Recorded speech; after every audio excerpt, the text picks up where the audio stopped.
This is the Plant Yourself Podcast. I'm Howard Jacobson of PlantYourself.com and the Big Change Program with Josh Lajani. This podcast is part of my mission to help you live a thoughtful and thankful life. So a couple of quick things before we get to today's interview.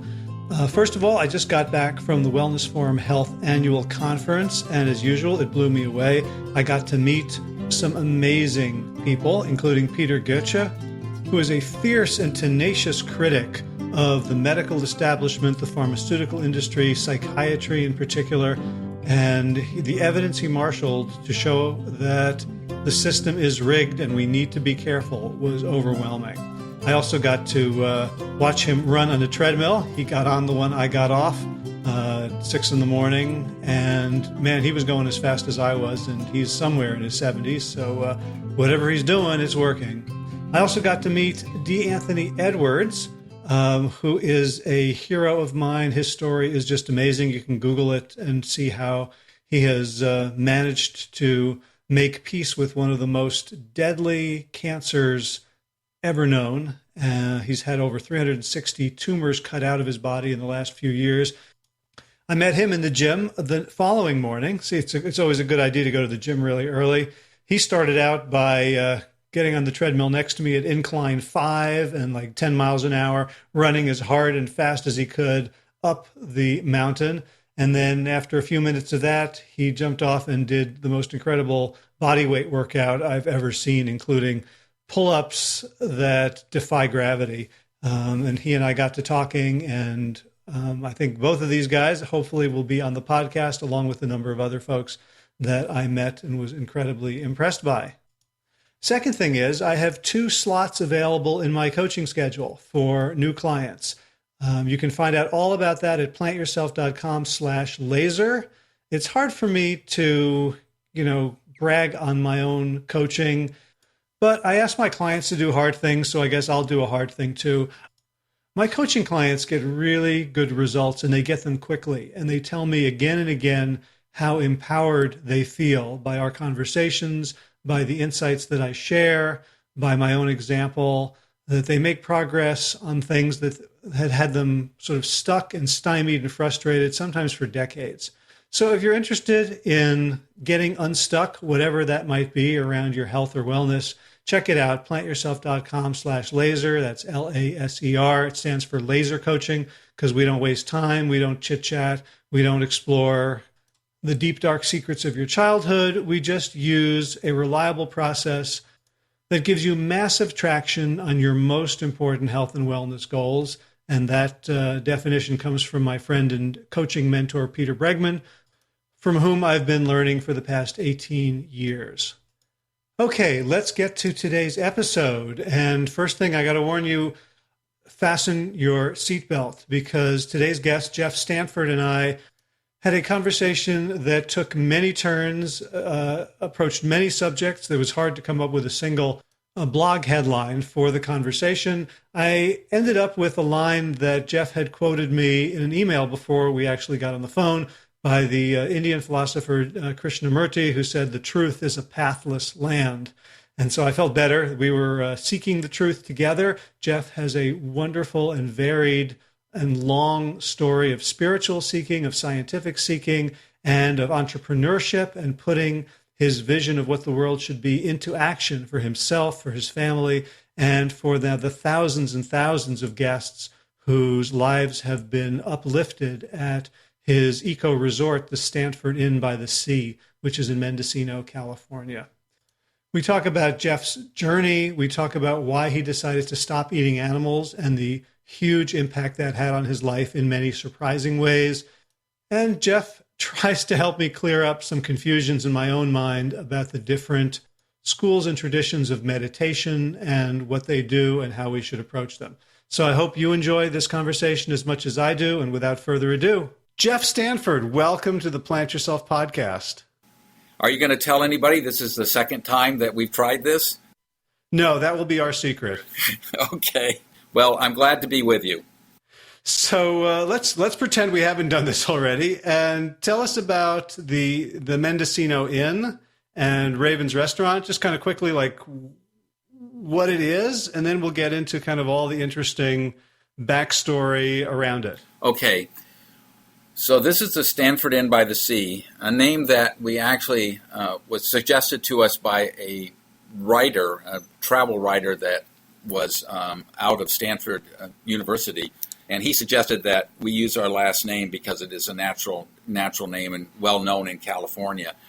Before that, it was Big River Lodge, which is a name we still hold in terms of one of the buildings, which is the Big River Lodge building, one of the main buildings. In any case, we came here in 1980 to start basically a new life, doing something that we had found that we could do, with the idea that we could live an integrated lifestyle where we could have our children. Joan was pregnant with our son, and raise a family, and do so all on the same land, and where we worked, and where we also were pursuing meditation and a life that was a little bit more connected than we thought people generally experienced in a city. So around 1980 is kind of, people have moved to the suburbs, they commute to work in the city, and this was kind of the period where like all the moms were disappearing from the PTA because everyone was working and nobody was at home, and latchkey kids became a thing. Is that kind of the milieu in which you retreated or moved forward to this integrated lifestyle? Yeah, I might be. Really, what was motivating us was our experience. Joan had been a sociologist and had worked actually for the Red Cross Youth in Canada, and I was an anthropologist. My interest in that field was religion and culture, and particularly religion in terms of the kinds of practices that we were seeing widespread in the United States and Canada. Lots of drugs, lots of sweat lodge retreats, lots of training programs or experiences like EST, which was Erhard Seminar's training, and other programs that were going on, as well as at Esselstyn, and which is down the coast in Big Sur. There was a lot of things going on at that time which were trying to prompt people to live a more integrated lifestyle. Like the latchkey kids, the struggles with the economy. At that time, the Nixon administration had come to an end in chaos. I mean, there was wage price controls. The country had experienced a major economic downturn, and it was just starting to grow out of that in the 1980. Gotcha. So you're a religious and cultural anthropologist, and you mentioned in our call that we won't mention that didn't work out, that you had studied shamanic practices as well. Yes, I'd studied shamanic practices and how they related to the new, at that time, human potential movement that had spread throughout the United States. That had actually, according to a guy named Hal Stone, who's one of the founders of it, was founded by somebody that later became a mentor of mine, a guy named Jack Schwartz of the Aletheia Foundation, which he started in 1958 in Los Angeles. That's all aside, but there was all these people coming up with ideas about how to live a more integrated lifestyle, and that appealed to Joan and I. And we decided to go off on our own and try that, and we thought that the best venue, we're not farmers, but would be to emulate the farm, and that would be like having a small bed and breakfast inn where guests could come, and we would take care of them, and we would help guide them to really great experiences, not knowing that we were going to have some great experiences ourselves by just being on this land that we chose to live on. So you saw it kind of as a way to do these kind of leadership or human potential activities, but without the sort of fanfare of becoming a guru. Was that part of it? Boy, that was truly part of it, and there's another story there, but it doesn't belong here. That what we did know is that to really live that way, you can't just go to a seminar for a weekend or two. Est was 2 weekends. Seminars and programs down at Esselstyn were anything from a weekend to a month or more. But you have to actually live it. You have to figure out a way to embody it in your lives. And Joan and I really were looking to do that. We were trying to figure it out. We wanted to know how to do that, how to embrace life fully, and at the same time not generate enough, not a ton of money, but generate enough income so that you could raise your family without tremendous worry. And we'd heard about Back to the Landers. My goodness, we moved to Mendocino, which had a lot of people there that were trying to go back to the land. And most of them left. Most of it wasn't successful, but there were communes and similar programs happening here. They weren't programs as such. They were more like a group of people got together and started a commune, and some are still kind of, the remnants are still here, but they weren't horrendously successful, and we were trying to find something that was successful. If you've ever lived with a group of people, there's a real hard issue about who really leads it. How do you come to decisions without taking an inordinate amount of time and going through a bunch of processes that sometimes seem extremely silly? It's very difficult. So we just wanted to do it as a couple. We were pregnant when we came here. We knew we were going to have children. We knew we'd have people that we'd be working with because we bought it in that had 23 rooms, and we would be expanding it. We were pretty sure about that because at that time, I thought that we could invent some kind of holistic resort. Well, we got off of that path for quite a long time. We've actually moved back to it. For a long time, we were just a bed and breakfast inn. But what we were discovering, what we were learning right after we moved here, is that guests were having some really extraordinary experiences, and they would not know how to tell us sometimes. Sometimes they'd talk to Joan, who was mostly at the desk. I would be out working as a carpenter or gardening, trying to get the grounds going. There was eventually 10 acres of absolute undeveloped fields that had to be landscaped and dealt with, and that we can talk about that later. But at the very early days, we were getting these reports and gifts thanking us for something that we didn't do. All we did is provide a venue for their experience. We didn't provide any expectation that they would have an experience, but many of our guests had these experiences, and still do, where they felt enlivened and they felt particularly ready to make some changes in their lives. And it went from everything from becoming pregnant after 10 years of trying and nothing ever happening. They didn't have what they have now for in vitro fertilization and so on. But we had some really interesting stories that we heard. Joan remembers more than I do. So I wonder if that was a surprise to you or kind of an affirmation that, I haven't been to an EST workshop, but I've certainly read about them, and I know a lot of people who come out of that movement. And my sense of those weekends is that they're extremely intense. They involve a lot of energy put out by the leaders. And here you were on the land. It sounds like it's like you're doing nothing. You're just creating a space, and people were spontaneously having more profound life changes than they would get from these workshops. How did you understand that? That's a good question. I don't know exactly how I thought about it at the time. I just thought the stories were interesting. I was very happy that they were having these experiences. I felt really good wandering around when we first were here, walking around the land. I wasn't able to pick it up at that time as much as I did later, but there was something special, an energy here that caused us to feel really good. I mean, we felt good, and we didn't know whether it was because we couldn't distinguish that it was something that was going to always happen here, even after our circumstances changed. We only knew that we felt good, and we were happy. We had gotten a lot of help financially to get into this property. The former owners really wanted us to be here, so they loaned us a great part of the down payment so that we could do it because we didn't have much cash. And a whole bunch of things had come together, so we felt very blessed by that. And then we were going to have our first child, and he came almost 6 months to the day after we moved in here.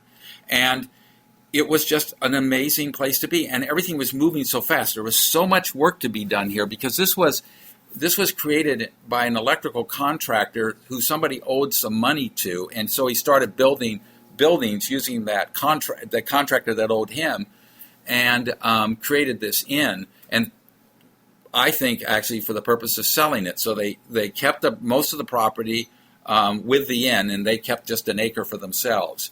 And they were happy to have us here, so they made it possible for us to be here. So many things came together to cause us to feel good about our lives and that we were on the right track. And we didn't know that there was something else here, something kind of indigenous, always here. This energy, that there's an energy on this land that's can be transforming. And in 1985, that energy overwhelmed me when I got stuck and I had to start, and I had cracked my hip. Essentially, I had vaulted a fence and not done it well. My heel of my shoe got caught on an electric wire that was not on, and I landed on my hip, and I was basically unable to really move anywhere for 2 weeks. And I started meditating again, which is an effective way to deal with pain. I had done a lot of meditation when I was in graduate school. In any case, I realized at that time that I was living an unethical life, and I didn't like that. And it was unethical in the sense that I was eating meat, and it wasn't right to ask somebody to do something that I would not do. I would not have killed a cow or a rabbit or anything to eat it, and I was asking somebody else to do it. And I made a decision right then. I wasn't going to do that anymore. I wasn't going to ask somebody, even though it wasn't direct, or to indirectly ask somebody to kill for me. And then a bunch of changes started happening. And pardon me. And I looked at that. The kind of meditation I practiced was advocated by a guy named Jiddu Krishnamurti, who died in the mid-'80s. But I had been reading him since my father introduced him to me when I was probably 18 years old, and couldn't understand him. And I was getting a deeper and deeper understanding, particularly after I hurt myself and just started becoming more observant and developing the mind that Krishnamurti suggested was the meditative mind. And one of the things that came along with that is I started experiencing energies on this land. I could actually tactically feel them after this one decision about what I ate. And what I determined that might be, what underlied all these choices, was I realized there was a conflict in my life and I acted to change it. I didn't duck from it. I didn't make excuses because I liked steak and lamb and all that stuff. I realized that it was killing. I just chose to change it. That was it. And I talked to Gene Bauer about that when he was here for a race this April, and he said, he also changed in 1985 and started Animal Sanctuary. And he was talking about that's what vegan means. You make a decision based on something beyond yourself, and whether or not you know that some people will continue with dairy, they don't know that the calf industry and all of that is based on dairy. They learn that, they change. But it's acting from something outside of yourself and acting for the benefit of animals, not just for yourself. And by the way, you can argue that because what else is there in a person's life but themselves, even if they think it's something else? But that's pretty metaphysical. I don't know if we want to go there. Right. Well, probably not right now. But I'm curious about, you seem to have been influenced by your study of shamanic traditions. Like there was something there that maybe our Western society was lacking. Shamanic traditions, as far as I know, I don't know of any vegan or plant-based or vegetarian ones. In fact, quite the opposite. They're often, really focused on animal sacrifices, on making your own drum out of the skin of the animal. How did you come to see eating animals as exploitative as opposed to simply a natural kind of human relationship? So when I was doing this meditation, this observing kind of meditation, I realized that I was making a lot of choices, that every action was a choice. And it may be a natural human relationship to eat animals. Actually, I would argue that now based on some work, research I've done on paleoanthropology. But I believe, and I believed then, that we don't need to eat animals, and therefore I didn't want to be involved with killing them. I have a choice. The cats that live with us and at that time didn't really have a choice. If they saw something jumping around in front of them, they went and killed it and ate it, and like a mouse or something, or a bird. And I didn't like that particularly. And I also recognized at that time I had done some just reading in Time magazine, 8 million birds killed in the state of Wisconsin, I read, and they were all killed by house cats, and there were no house cats in Wisconsin until Europeans brought them. And so they're not indigenous. That's a great argument to have with urban cat loving vegans, by the way. Yeah, so you keep them indoors. I know people. I know of a vet tech up here who really loves animals. She eats meat and everything else, but she does not believe that her cats should be outdoors because they weren't indigenous to here. And so she keeps them indoors so they can't eat anything live except for maybe a mouse that might run through her house if that would happen. I don't have any idea. So for me, it was a complete thing. We do keep cats indoors here too. Mm-hmm. Okay. But regarding all of that, the thing is that I don't know if what you said is correct, that our natural relationship to animals is eating them. I think our natural relationship with animals is identifying with them. Look what we do with dogs, cats, and people see cows and think how beautiful they are. They don't connect that they're eating them, but lambs are totally cute and cuddly looking. And you can see pictures of them during lamb season where some farmers saved one because the ewe had problems in giving birth or something like that. And everybody says, oh, how cute and everything, not realizing that it's going to end up at Easter on somebody's dinner table. But when people start putting two and two together, they start making a change. But when I was in anthropology, my very first class, and my only class as an undergraduate, was whatever, in most cases they call it Anthropology 101. I don't know if our school used that. The professor came out, he was an Italian, he said, people misunderstand early man. When early man arrived on the scene, the environment was promiscuous. And what he meant, and of course everybody's snickering, and what he meant was there was food everywhere. There were leaves and fruits and tubers available.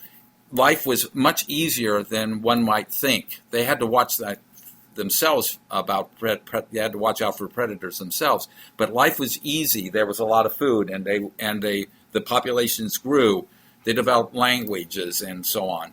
The big change was developing cooking, because you can get so much more nutrient out of a plant, or even an animal for that matter, by cooking it first.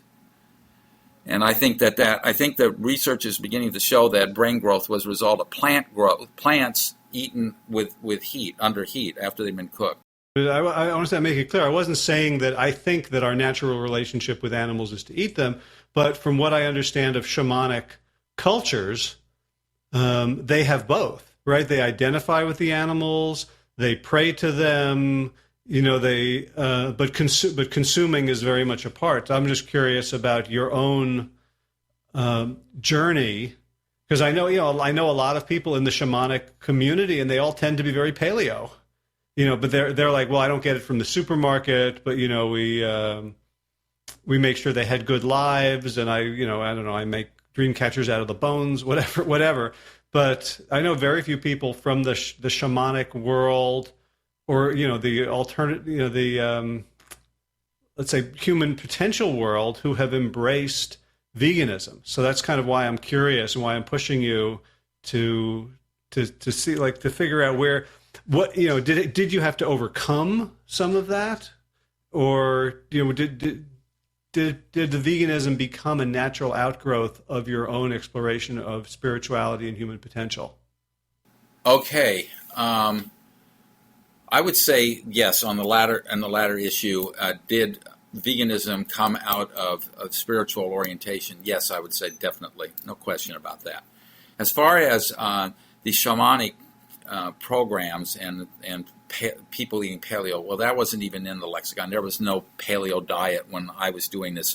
This is late 60s and through the mid 70s that I was actively engaged with these people. We were doing, or some of us were doing, things like pursuing out-of-body experiences, pursuing experiences if you're taking drugs, if you follow somebody like Jacob Narby, dancing with the DNA, which from drinking some ayahuasca or something like that, you would understand plants and you would see helical universes, in your experiences.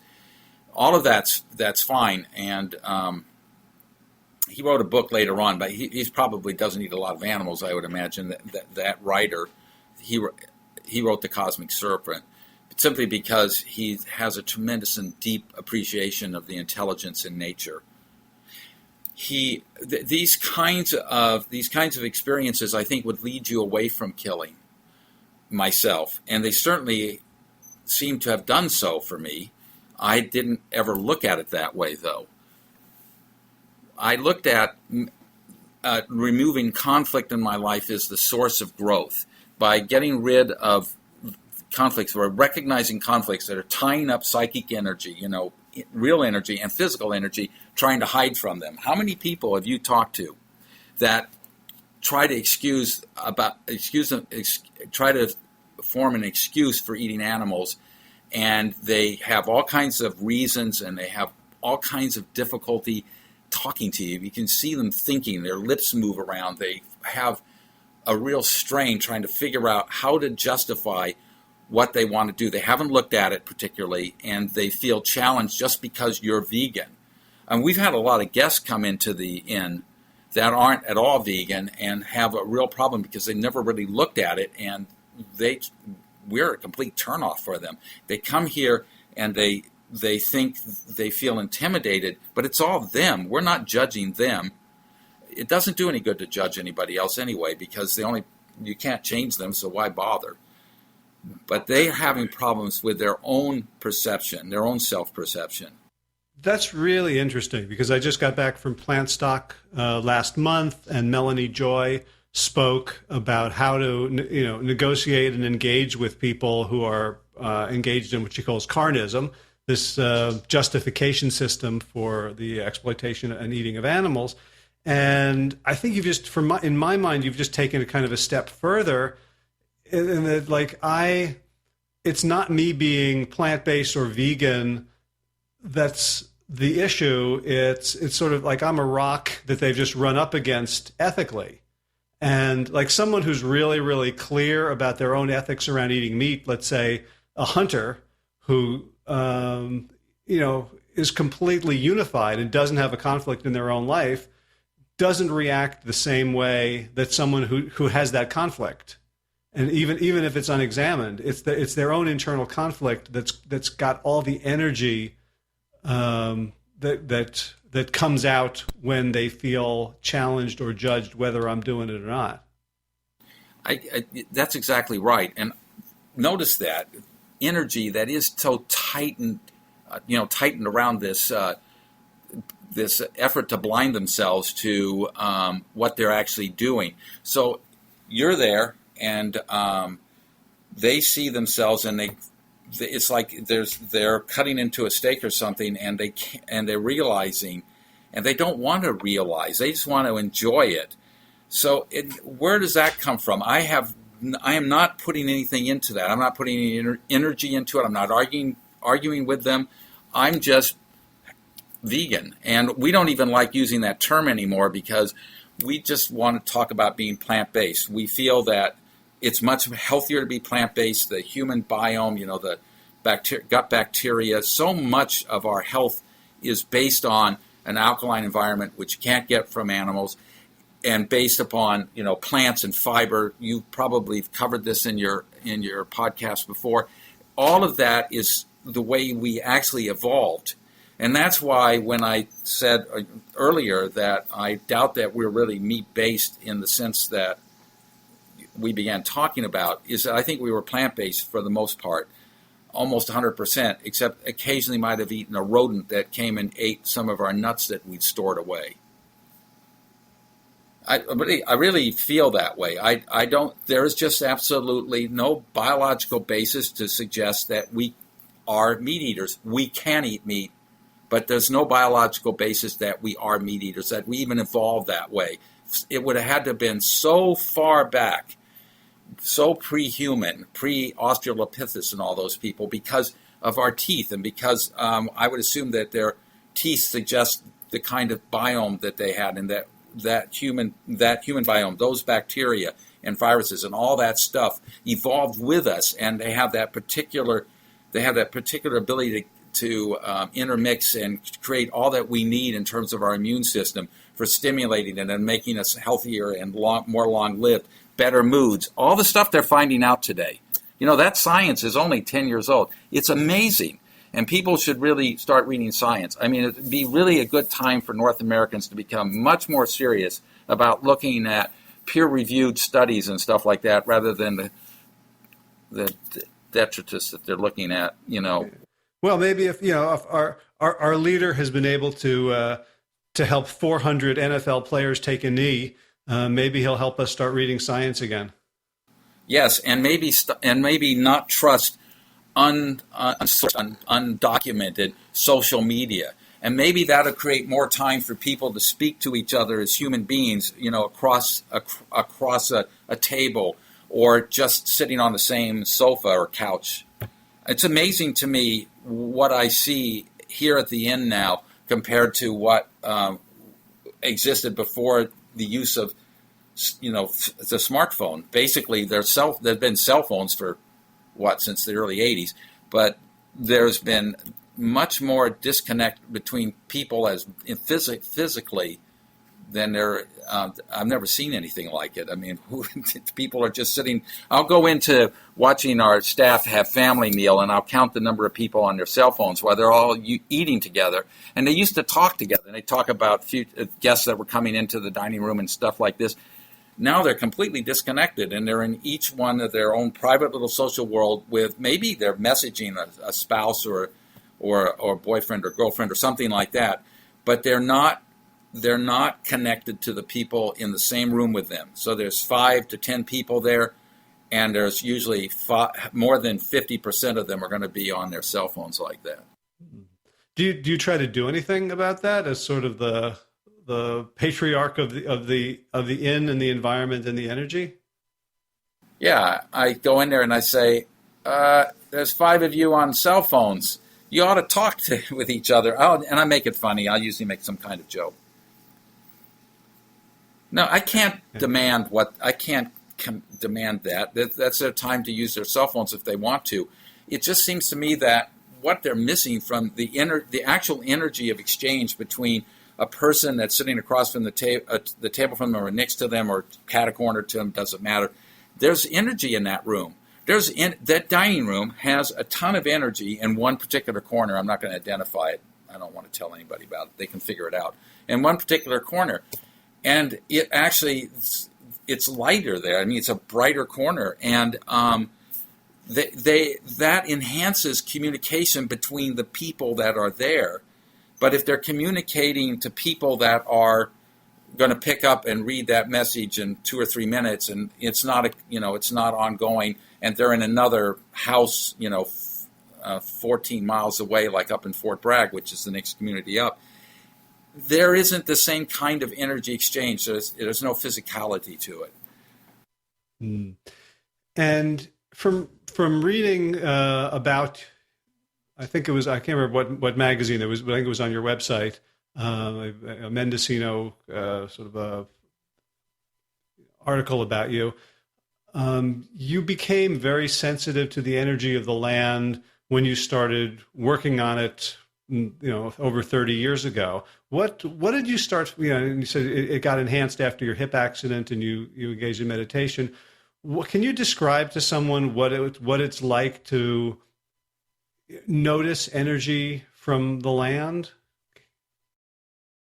Okay, so there's 2 particular kinds of things that I noticed. The first one, I don't know whether it was the first, but the first one I'm going to talk about was some places on this land feel warmer than other places. And I'll take people out now that never felt anything like that, and I'll show them. I'll say, put your hands out and tell me what you feel. And they put their hands out. They're standing up, and they're just kind of feeling. And someone will say, well, I feel a little like something's pushing the hairs on my arms, or I feel some heat, or I feel something pushing on my hands.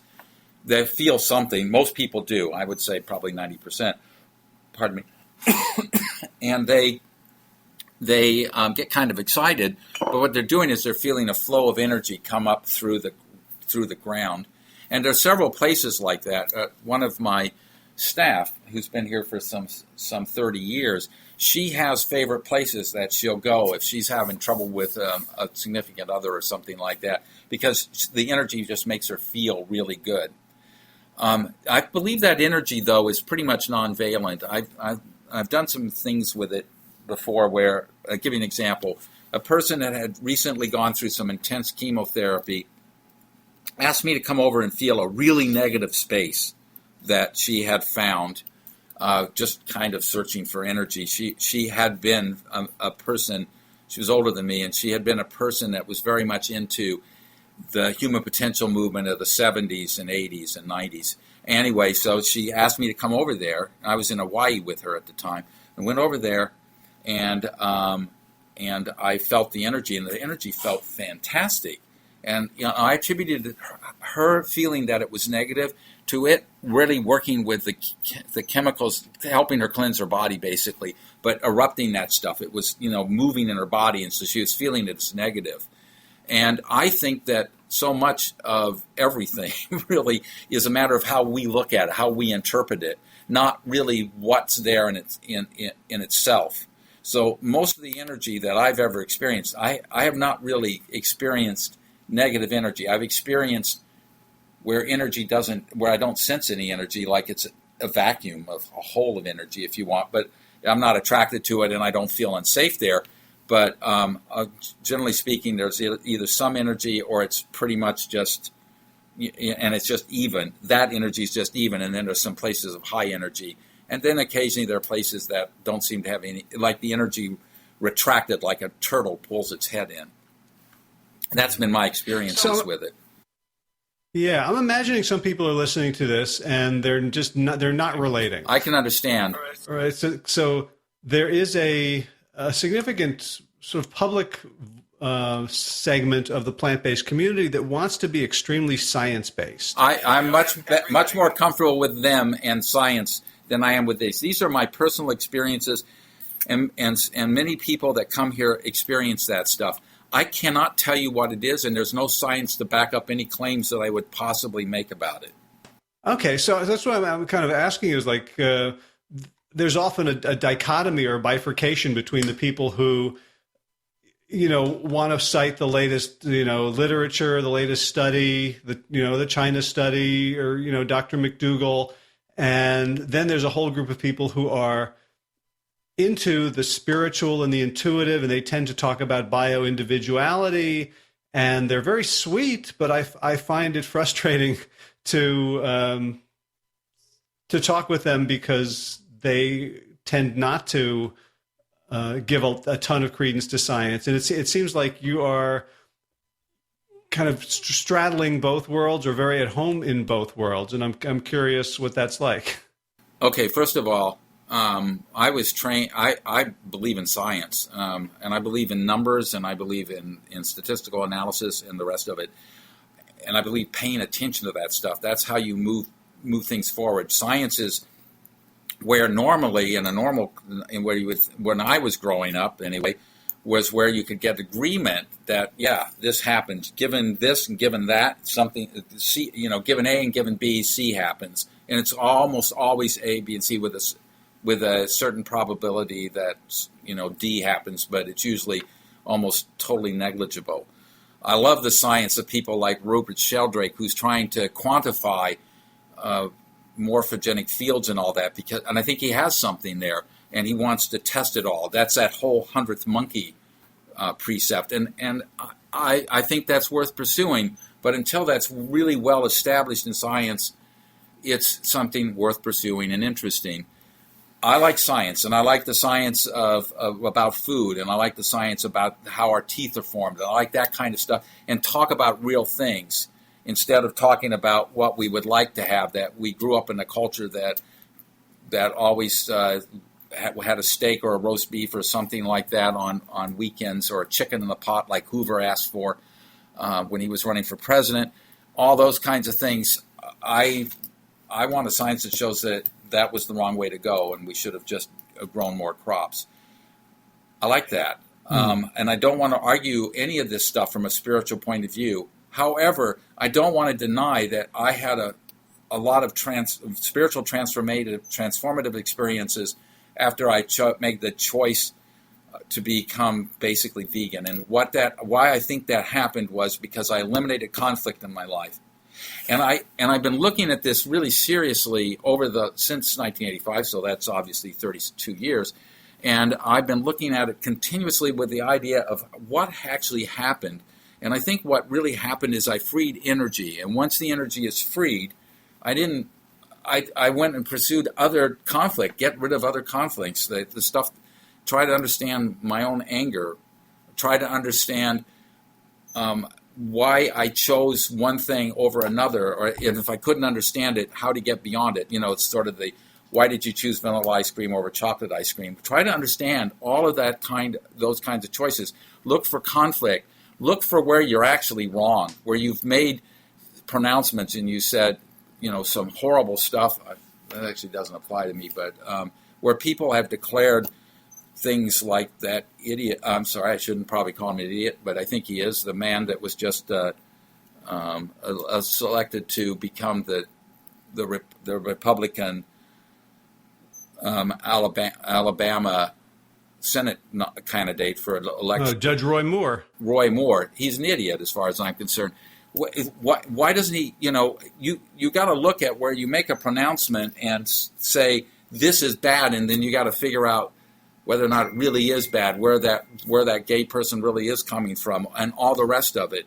You have to deal with those things and see where your idiocy is and own it. And you can't move forward until you own it and say, I screwed up, and then you can move forward. But otherwise, you're always trying to hide it, You're trying to hide stupidity. You're trying to hide the bad thing you did to your brother or your sister or a friend or whatever it is. You're trying to hide it until you can deal with it. I mean, the whole 12-step program, I don't actually know it, but my brother went through it and told me about it years ago. And it seems to me that a lot of that is about owning your behavior and then talking about that and releasing the energy that's all tied up with hiding it and all the rest of it.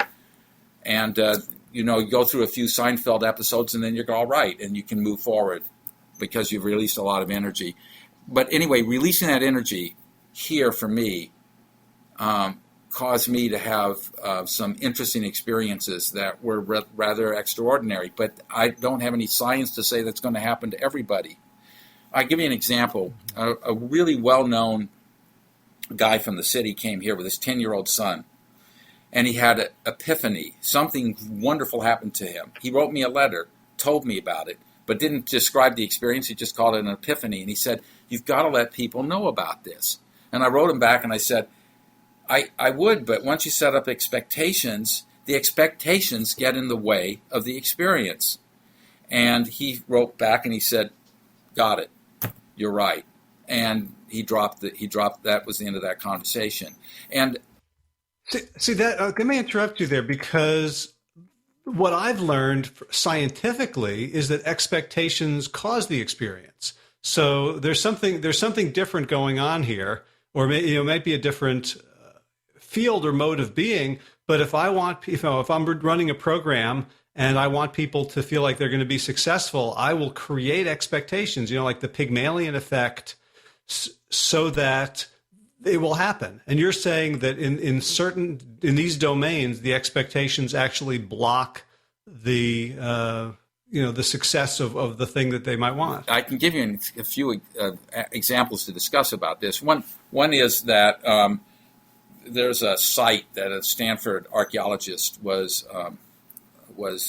revealing on digging up in Peru, and what he found out was that it was a site that priests used drugs to create a specific experience to validate the cosmology of those people, so that the secular leaders would come to that site, have this manufactured experience that was based on the Jaguar man, and they would be under the influence of ayahuasca or some drug like that, and the whole situation, they knew what was coming, and they were led into tunnels that were created to create an experience that reaffirmed and affirmed exactly what their cosmology was.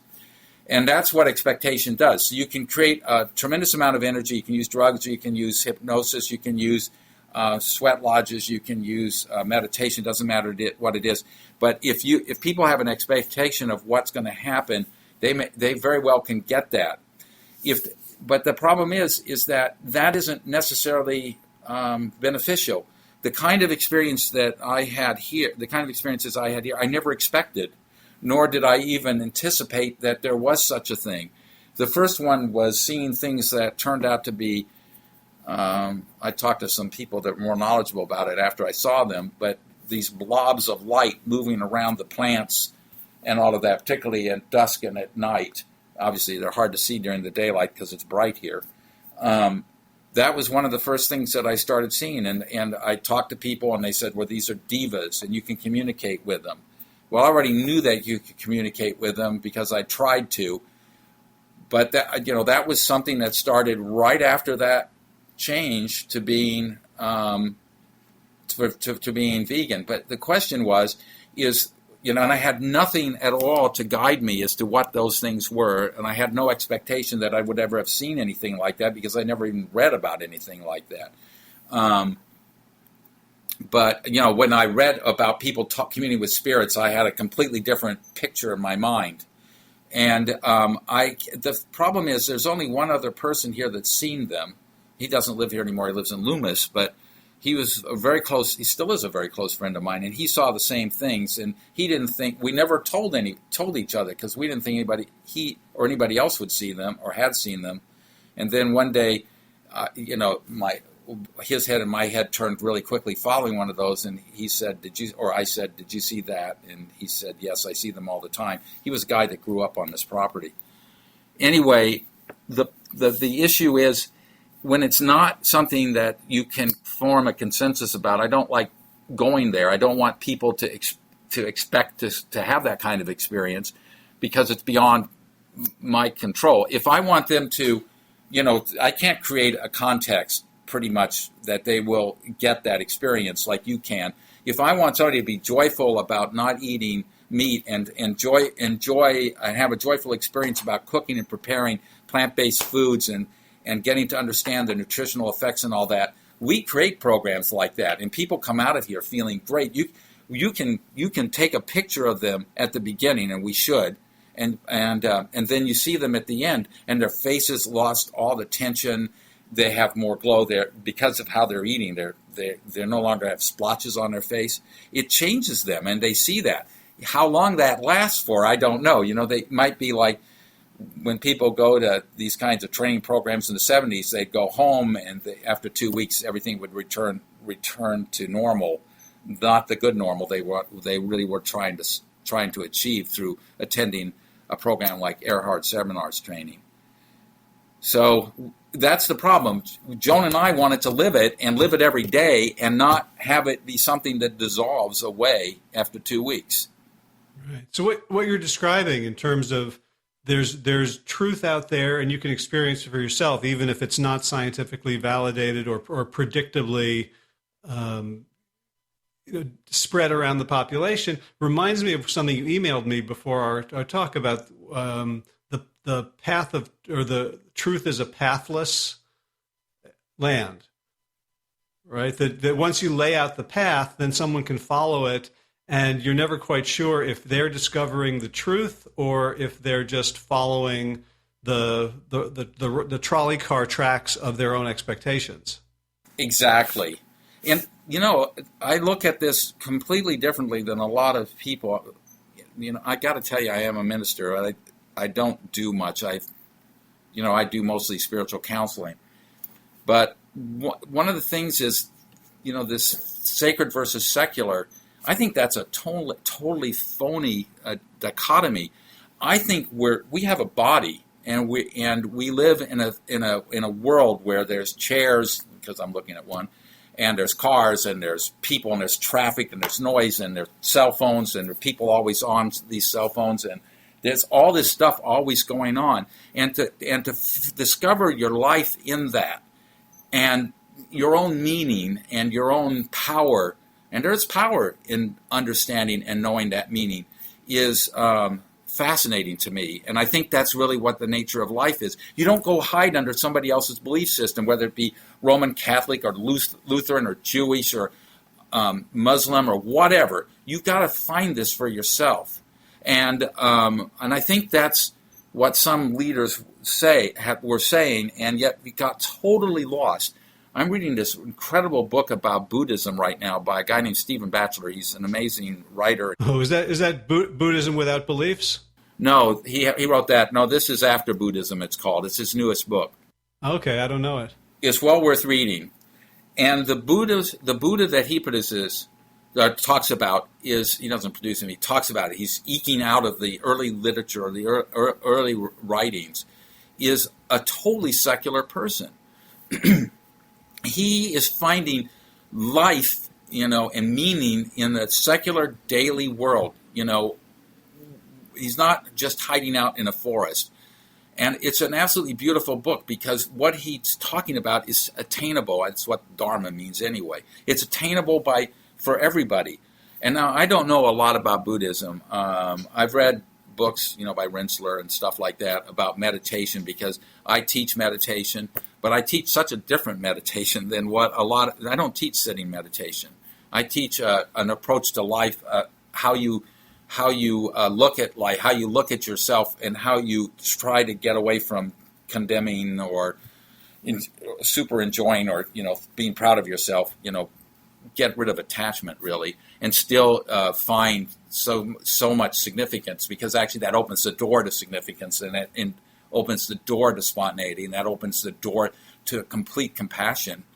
And I want to know better how to talk about that with people, and I've yet to find anybody that does that well. But I like what I'm reading that Batchelor talks about, the secularity of the Buddha. So almost everything that passes for Buddhism has nothing to do much with what he was doing.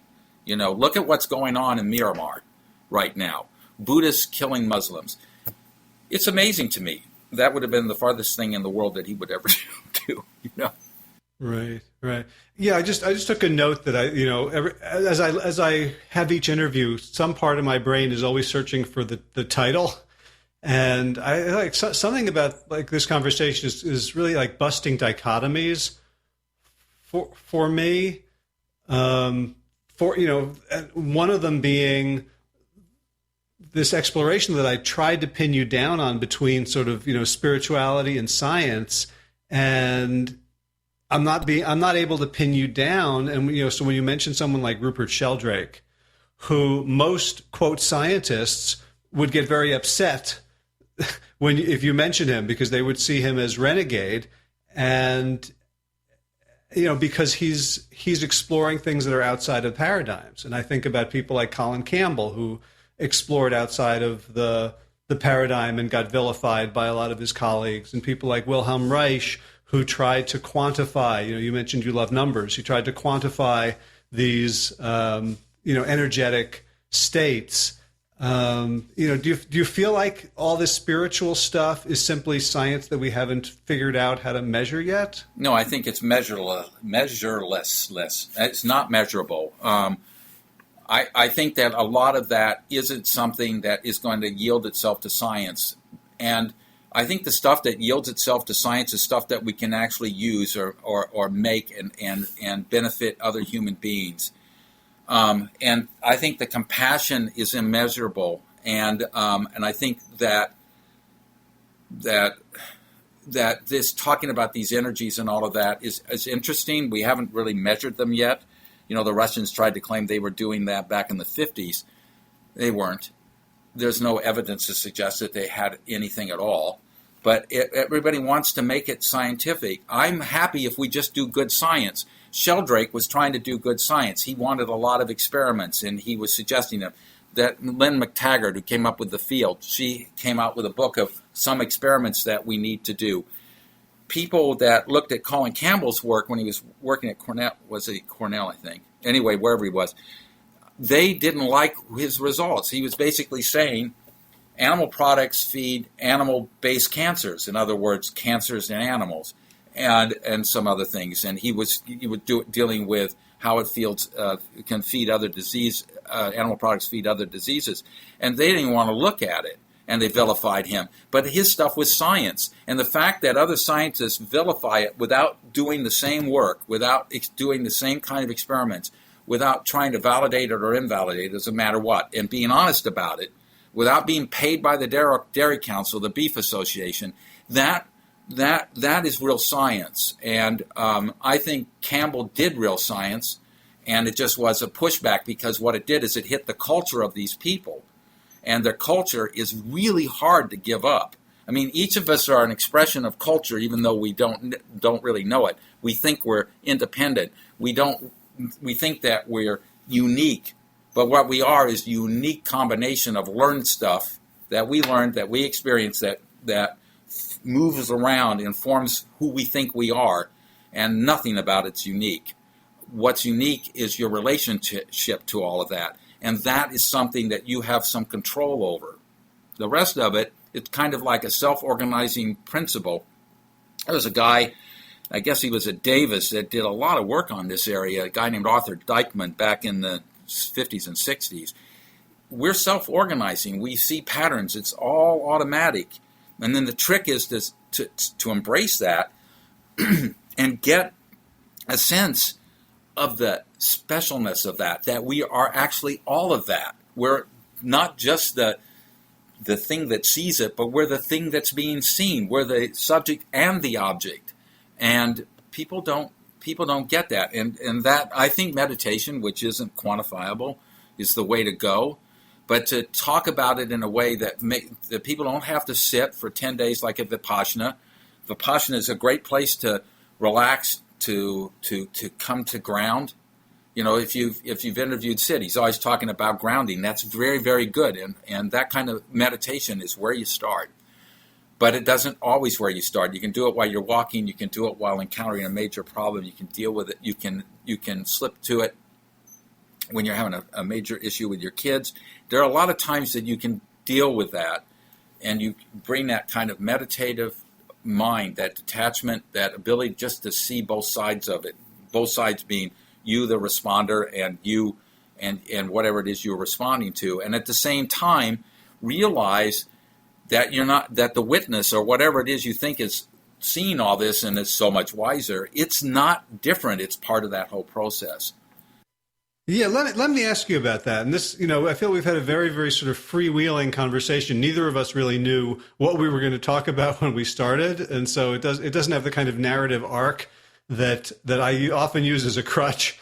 But I've been doing a lot of meditation lately, and I feel stuck with what feels like a paradox. And maybe you can help me with it, and maybe this will be helpful to other people, and maybe this is just me, pulling rank and saying, this is my podcast, damn it, so we're going to talk about me for a minute. But so there's sort of two schools of meditation that I've been going back and forth. One is sort of the functional school, and that's very science-based, where we can measure people's brains in fMRI machines, and people can say, like, I meditate so that I'm calmer, so that I feel better, so that I'm more creative, so that I bring my blood pressure down. And it's all, meditation so that this ego in this body can be happier and more productive. And then there's the other bit that I get from people like Adyashanti. Not sure if you're familiar with his work. No, to be honest. Okay, so he's sort of out of the Advaitic, saying, his whole thing is like we're the purpose of meditation for him is to discover the truth. And the truth sounds very much like what you said, like we are the observer and the observed. It's that Meister Eckhart line, the eye with which I see God is the same eye with which God sees me. This kind of like mindfuck that I really don't understand at all. But when I try to go there in meditation or in everyday life, when I'm trying to apply that kind of mindfulness, it really feels like multitasking as opposed to mindfulness. And first of all, I wonder, do you have any idea what I'm talking about? Yes, I do. Oh, good. Help me. I don't know if I can help you, but first of all, these latter meditators that you mentioned, what was his name? Adyashanti. I think he's in Oakland or somewhere like that. I'm sorry, he's even close to me, and I don't know him. But I would think that, to me, meditation is about the truth.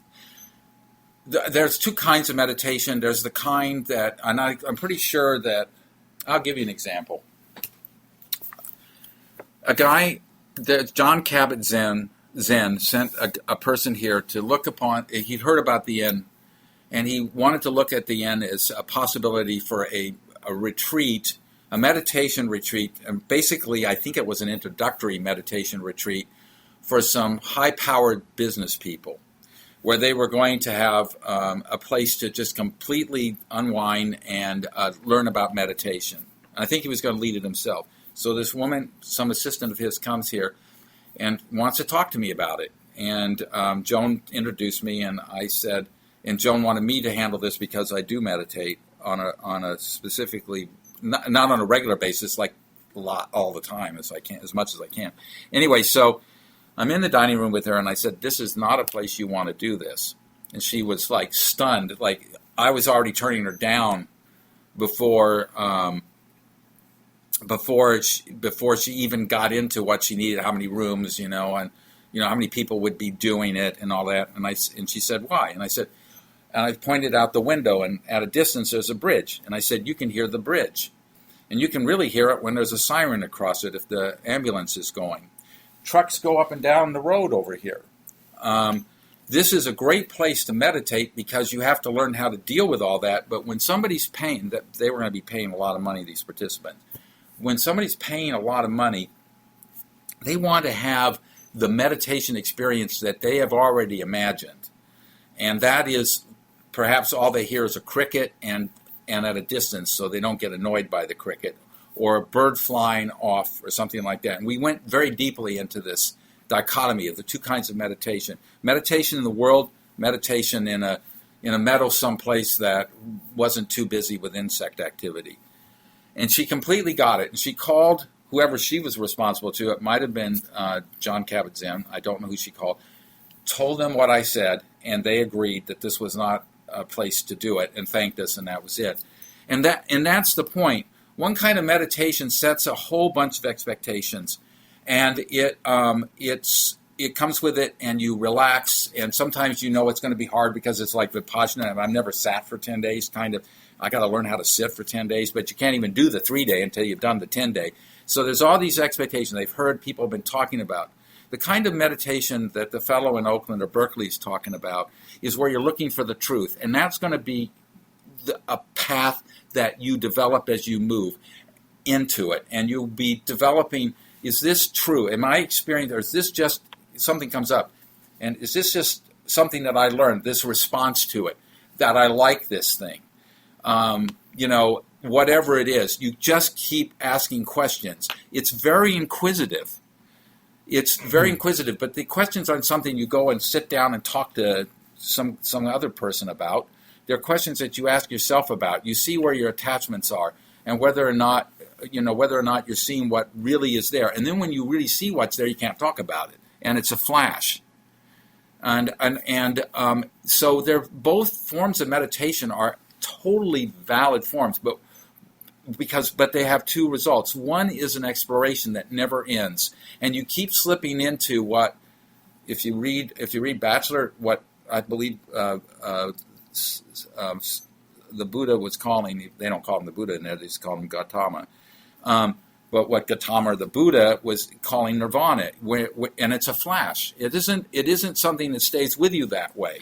It's a flash of insight, which is, after all, Vipassana meditation is looking for that insight, because it's insight meditation, but it starts with, examining the body and all of that kind of stuff. So it's got too much of a pattern for me anyway, but for other people it's a wonderful thing. But you get this insight when that awareness of being subject and object at the same time just hits you, and it's a realization. I have no other word for it. It's just something you know. So both meditations work. The relaxation, the one to free yourself of anxiety is a really powerful one. I dealt with a person a while back that has it was a spiritual counseling session. He had severe anxiety. And he told me the treatment that he'd been given on how to deal with this anxiety. Or actually, in this case, it was hatred. But what I found was that it was precisely a meditative approach. He kept looking at it and kept seeing things and how he felt, and then realizing that was a response because of something else. He saw all these connections. He had a way to go. He was going to dig deeper and deeper and deeper into it, but he was actually taught that at a special institution just for dealing with that. But they basically taught the same kind of meditative practice where you're looking for the truth. Here's another example. A lot of people have anxiety, let's say, about money. They're worried about money. What's going to happen next year? In our case, what's going to happen in this off season? How much extra money we're going to need? All this kind of stuff. How I'm going to make my car payments and all that. I work with a lot of people, and they'll come to me and they'll say, I'll say, well, what did you do what kind of plans do you have to do about your financial problems? Oh, I got a plan. I got a payment schedule, and I'm making actually more, I'm doing some overtime. I'm in pretty good shape about all of that. And they say, they basically say, I have a plan that's working, and yet they're completely caught up in anxiety about it. What if the plan breaks? All kinds of different issues at it. And, the insight here is, do you think the problem is the financial one, or do you think that you have a problem with anxiety? That anxiety is out there looking for something to attach itself to. One time it's this, one time it's a relationship and all of that. And they all get to a point that it's about the anxiety, not about the money. Yeah, I've had that experience where I feel like I really want to, handle my anxiety about money before I handle the money issue, because like if I handle the money issue, then I'm scared where the anxiety is going to go next. Like right now I don't have anxiety about my relationships, but if I handle the money issue, then it's going to screw up the relationship. So like seeing all of the stuff that happens in my life as an opportunity to deal with the inner stuff, as opposed to unfortunate externalities that I wish hadn't happened. Yeah. And you hit it. And the cool thing about understanding the anxiety from the way that you're understanding it, it'll go from one thing to another and mess things up, is that, pardon me, just need to clear my throat. The anxiety, each time you see it, dissolves it a little bit more. It'll come up again.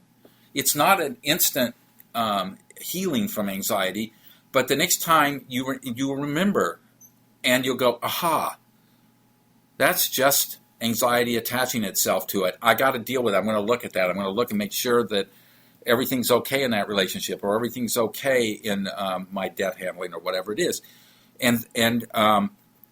But you recognize that it's anxiety that's messing with you, and it comes from maybe beliefs that your parents accidentally instilled in you, yet you're not good enough, that you can't handle everything, or your teachers did, or a friend did. It really doesn't matter.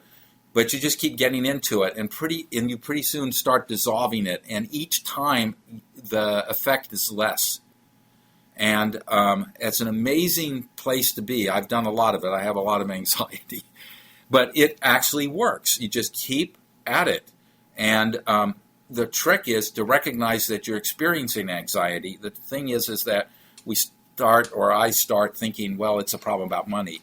But I've got everything planned and set up for the off season and all that, but I'll still suffer from it. Then I then I have to remember it's just anxiety rearing its nice tousled head.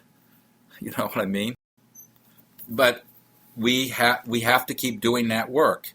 And that is work. And that takes energy. And it's easier to address that with less conflict in yourself. And I found that out. And when that really began to unfold for me was when I chose not to eat animals that were killed by somebody else. And you did that as your truth again. So it didn't come to you from reading someone else's stuff and then sort of just interjecting it into your life. But do you think that anyone can get there? Or are there people like, we're talking about non-judgment and non-attachment. Do you think that every path of truth leads to veganism and compassion, or is that just your path? That's a good question. I think that when you're compassionate and intelligent, you look at things with intelligence where you understand that all the stuff that you've learned that were passed down to you through your parents from the American Dairy Council or something like that is not necessarily true. If you really look deeply into it, not looking for what you want to see, but looking for the science behind it, you become compassionate. Excuse me, I've got to clear my throat. It's just the way it works. I don't have any water in here. That's the way it works. I do think that most people would come to being, everybody I know have come, when they get deeply into it, have come to being compassionate in the sense that they're no longer eating animals. Some may not recognize what really is going on with eggs, and I have to stop them and tell them, but many I haven't been able to stop and tell. So they'll say, well, I'm eating eggs from my farmer friend next door, and he doesn't kill the roosters. And I say, well, what happens to the roosters? And he says, well, they let them fly around and go around. And, of course, they're not equipped for dealing with the wild anymore, and they end up being dinner for something like a raccoon or a skunk. But the hens all get put away. It's sometimes hard for people to see through that, but they at least are doing it from compassion, and then maybe eventually they'll see through that. It's the way we work. It takes a lot of us some time. I recognize that I wouldn't kill an animal to eat it at some point, probably. I didn't put it together that I was asking somebody else to do it until I was actually looking at it, and I go, oh my God, that's not good. And I'd had this conversation with my dad years before, and we were walking, it was winter or something like that, and he was talking about a businessman that he knew that would have been the same age as his father, and how he'd kind of just intuited from him, you never ask somebody to do something that you wouldn't do yourself. You may not be able to do it yourself because you don't have the technological knowledge or whatever, physically able to do it, but you would do it if you could. And that was from my dad. He intuited that from watching this man work, and he adopted that, and I did too, as an ethic, as a way to live. And that's exactly what happened. I remembered that when I thought about the animals back there sitting on that couch in 1985. So I want to let you go. I really appreciate the hour more because we had that conversation before that didn't work that no one will know about.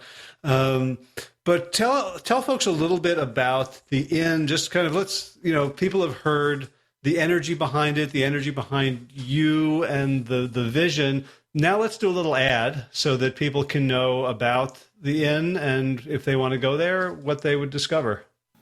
Okay, well, for us, the Inn is a continually unfolding experience. For our guests, it's sometimes it's a new experience. It's a complete resort in the sense that it's a wellness resort. We have everything from yoga to massage, from paddling, paddle boards to outrigger canoes that are built especially for Big River, which is an estuary that stretches 8 miles inland, and it's in a narrow forested canyon. That's part of the experience that we offer our guests. We have a plant-based dining room, the Ravens. We specialize in food that at the highest culinary levels that we can possibly make it, but we avoid oil. We were SOS. This whole thing about sugar, oil, salt free. We were cooking that way before we were inundated by people saying you got to be compliant with this notion. And I didn't answer. I never really answered them. Sid was basically dealing with that more than I was. But we finally put on the menu how we were actually cooking the dishes. And we have rooms with wood-burning fireplaces. The wood comes from downfall in the forest nearby. We have wonderful views of our gardens, which are really exceptional. They're the remake of the China gardens that existed here prior to this becoming a destination. It was during the logging days. They used to feed the people in town with the produce grown here because there was fresh water bubbling to the surface. You need that on the coast because the water from rivers, it's all salty, it's brine. It's actually tidal, so it's the ocean. We have these beautiful views, these rooms done in pine. We selected pine because they were cutting it down in those days. I think they still are, because it gets in the way of growing Douglas fir and inland sequoia, which they use, of course, for building. So they cut down the ponderosa pine. So we're paneled in pine. Every board that we've chosen since we've been here, every technique that we've used has been to be the most sustainable technique. And we started doing that in the early 80s, when we first bought the place in 1980. Our desire has always been to find what is the most sustainable and act from there. And even if it wasn't something that we understood, or sometimes we have to admit that we can't do it. Like, we have no solar panels here because we don't get enough sunlight. But I'd love to do it, but it would cost $1 million to do it. Just basically very expensive to put in enough solar panels to power even this one building for the daylight. Right. So how can people find out more? Where on the web are you, or is that the best way? StanfordInn.com. It's very simple. Just STANFORD, like the university, INN.com. And watch out. Don't get hooked by all the sites that use our name and advertise it so that they can sell reservations for us. We were dropping a lot of them because they're causing people in our business to raise rates because they take 15-20% off the top, including the tax. Okay, so if you go take a look, check it out direct, StanfordInn.com. You and I were connected by your staff nutritionist, Sid Garza-Hillman, the Small Steps guy, is a luminary in the field of plant-based habit and education. And you also have a restaurant, the Ravens, that has a cookbook out, right? Yeah, we do. The cookbook's out there, and we're working on a second one today. Well, not today, probably tomorrow. But that's a detail. And there's another thing that we do here that should be pointed out, and that's we have creative workshops where people can use art for personal exploration, but they don't have to talk about it. We just teach them how to do it. And that's a really inspiring thing. When I spoke earlier about when we have run one of our programs, people's faces they're completely transformed from beginning to end of program. That program, the creative program, does that in a matter of an hour and a half and 2 hours, whether or not they're part of any other program. It's amazing the transformation people have by going through by experiencing that. Wow. So so I'm sure there's people listening to this who are thinking, boy, I really need something, whether it's a getaway, an exploration, inner exploration, a chance to unwind. So it sounds. I haven't been, so I'll have to correct that at some point, so I can make the recommendation with full integrity. But knowing Sid and getting to know you this hour, I hope folks will take you up on it and discover their own pathless land towards their growing towards their potential. And it's such a wonderful trip, to put it bluntly. And the nice thing about here, I'm not just trying to sell this, it's a complete experience. Not only we have all these things that you can do or not do, but we have a bookshop that's really cool. All the stuff that we've been talking about, is based on stuff that I've experienced and that I've read, in terms of understanding the science of how we really don't know as much as we think we do. There's so much that science has to examine. So we sell books that, like Holographic Universe, which introduces that to a lot of people. We sell books that have been written on Krishnamurti's talks. Actually, there are his talks. We sell McTaggart's book. We sell books on the science of eating. We sell Sid's books, and we do sell our cookbook. We sell books on mushrooming because we do nature tours, and mushroom season is almost upon us. As soon as we have a full inch of rain, the mushrooms will start flushing, and it's going to be awesome up here. And we sell and we provide these books, and we don't even care if people buy them. We really want them to look at them. They can take a picture with their phone and then order them from Amazon. We really don't care. We just want them to have this exposure to the wealth and the richness of life. And it's just Narby's book on the intelligence in nature, which he wrote 2003 or something like that, still in print.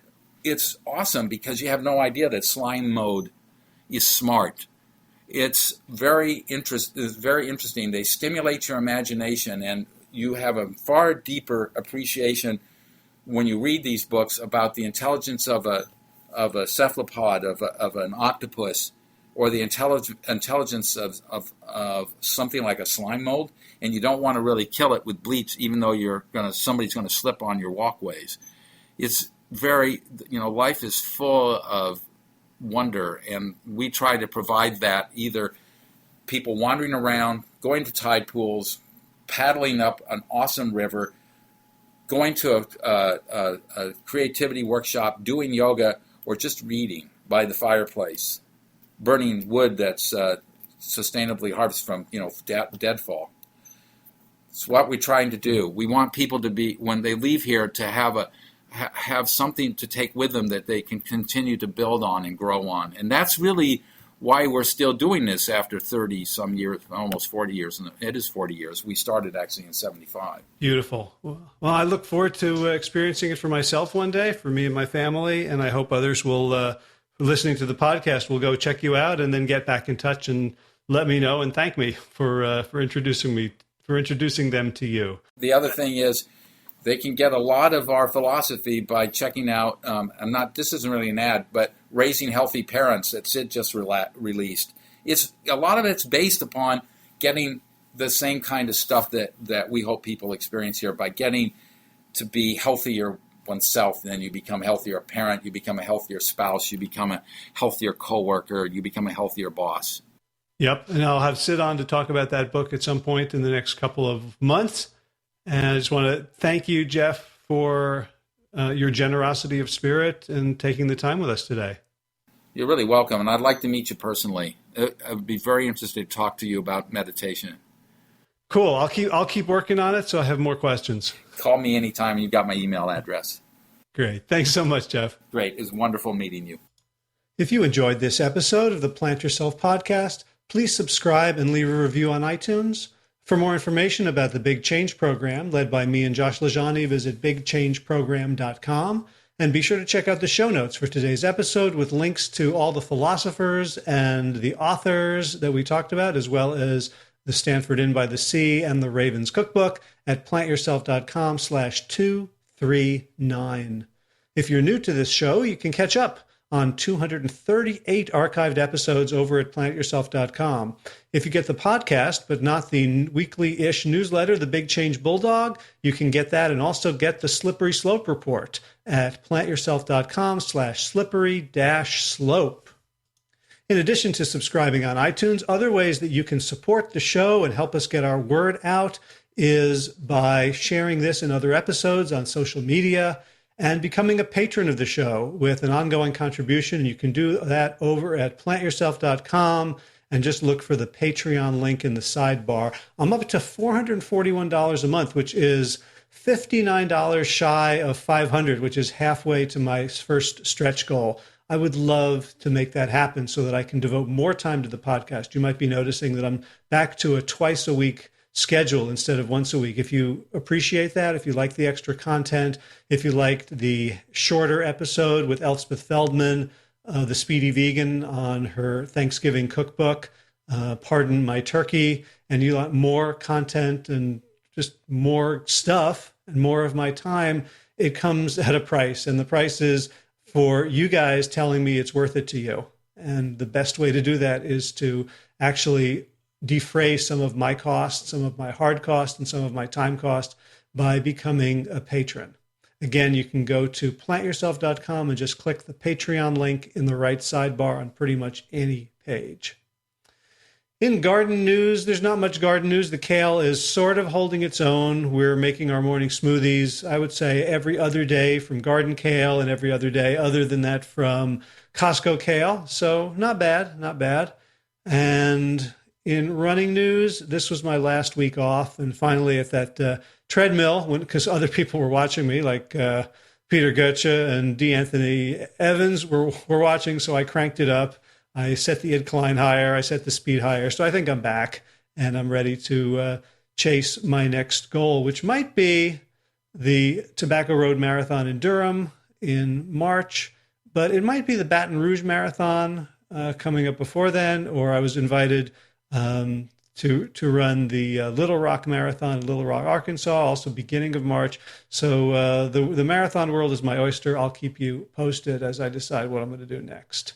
Okay, thanks to Will Ridenhour for allowing me to use his beautiful song, Sabali Dawn, the Dance of Peace. It'll come up in just a few seconds now. Cue the music. You can find more of Will's music at his website, willridenhour.com. And of course, thanks to all you beautiful Plant Yourself podcast patrons, as in Kim Harrison, Lynn McClellan, Anthony Disson, Brittany Porter, Dominic Marrow, Barbara Whitney, Tammy Black, Amy Good, Amanda Hatherley, Mary Jane Wheeler, Ellen Kennelly, Melissa Cobb, Rachel Behrens, Christine Nielsen, Tina Scharf, Tina Ahern, Jen Volkanovsky, David Bizek, The Mysterious, Michelle X, Elizabeth Philip, Victoria Dolomanova, Leah Stoller, Alan Christensen, Colleen Peck, Michelle Andrew, Josina, Julianne Rowland, Stu Dolnick, Sarah Durkis, Ramses Turkis, Kelly Cameron, Wayne Pedersen, Leanne Peterson, Janet Selby, Claire Adams, Tom Franzek, Jeanette Adam Gila, Sarah David Donahue, Blair Seibert, Jorona Vizlov, Gio and Carolyn Argentati, Jody Friesner, Ruth Ann Funderburg, Misha Rosen, Michael Warbeck, the equally mysterious Tracy Z, Alicia Lemus, Rebecca Hughes, Val Lindemann, Rhymes with Cinnamon, Nick Harper, Stephanie Hallsmith, Martha Bergner, Nicole Ramsey, Susan Ahmad, Molly Levine, the inscrutable Harry R. Starr, Susan Laverty, the Panda Vegan, Craig Kovic, Adam Scharf,